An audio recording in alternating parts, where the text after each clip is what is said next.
Yes, students, now let's discuss the block diagram of computer.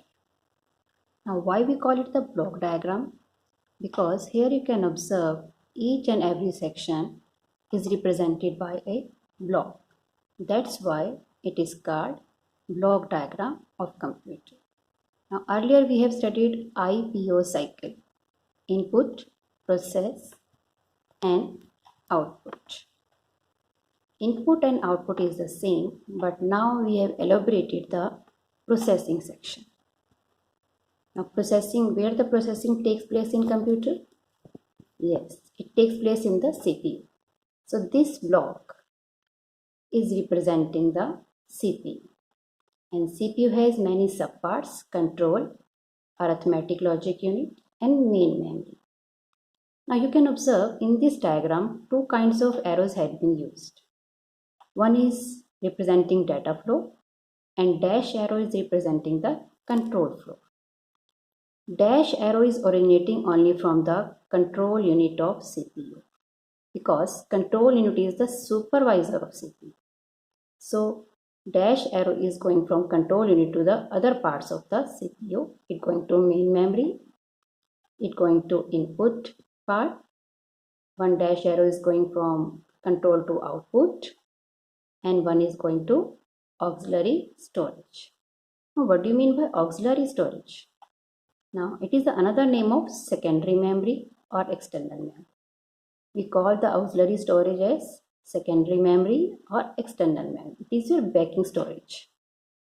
Now, data comes from input to main memory.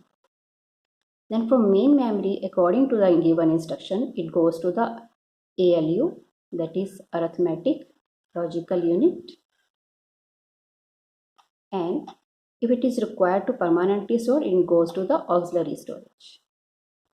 Then after processing, again it comes back to the main memory. And from here it goes to the output unit. And all these sections are controlled by control unit. So that's why CPU is the brain of computer. It is the block diagram of computer and it is very important diagram. Now let's see the parts of CPU. Now, CPU stands for, yes, CPU stands for Central Processing Unit. It is the brain of computer, which controls and directs the internal activities of the computer, and that's why CPU is also called the microprocessor or simply the processor. Now let's discuss other parts. Control unit. A control unit, earlier I have told you, it directs the entire computer system to carry out stored program instructions. So control unit directs the data flow between the computer memory and input and output devices. Now what does the arithmetic logic unit do?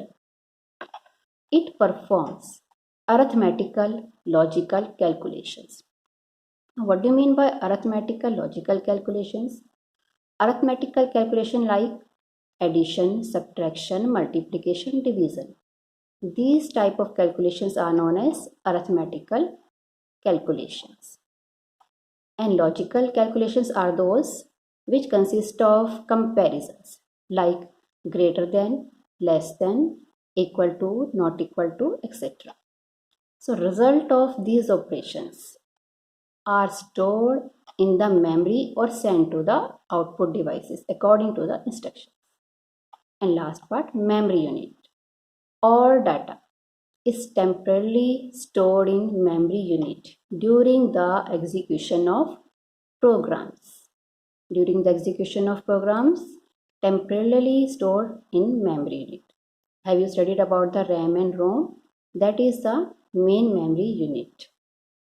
And it shows the different parts of CPU, their functioning and their purpose, how the complete process takes place in the computer system.